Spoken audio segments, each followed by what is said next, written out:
So yun, what's up mga kamotorok. So may breakfast ride kami at ito, ilan na rin kami dito. Tapos ito, parating na rin si GL Motovlog. At yun, hintayin din lang namin yung mga iba. So yan, at ito, dito na rin si Sir Chris Romes. At yun, hinihintay na lang din namin yung mga ibang kasama namin. Ito yung first ride namin, na breakfast ride namin this 2026. At magsisityo bag kami at Monasterio de Tarlac. So yun, hinihintay na lang din namin yung mga ibang kasama namin para makaalis na kami at makaride out na. So yun, dito na rin si Mama Moto. At ito, dumarating na din yung mga ibang kasama natin, si Sir Ken at si Sir Reka Manalang aka Daga, at si Sir Jibon at si Sir Roy yung nasa likod ni Sir Jibon.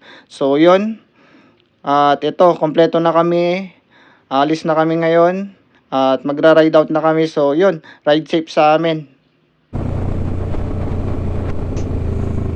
So yun, dito na tayo sa Mayantok. Chill ride lang muna kami. So ito yung first ride natin na marami kami ngayon.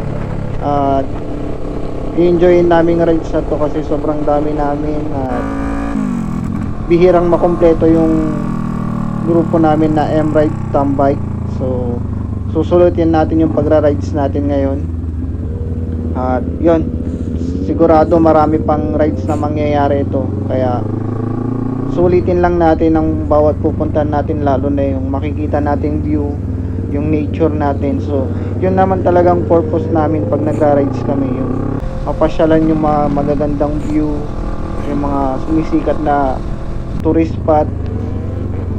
At itong pupuntahan namin Sitio Baag, pangalawang beses ko nang napuntahan to. Nung una kasama ko si Mrs. ko, at kasama ko pa rin si Mrs. ko ngayon at yung mga friends niya. So yun, at napag-usapan sa group namin na magra-rides kami dito. So di namin nakalain na maraming sasama o marami kaming pupunta dito. Kaya ang saya lang kasi ang dami namin, sinusulit namin yung rides namin ngayon.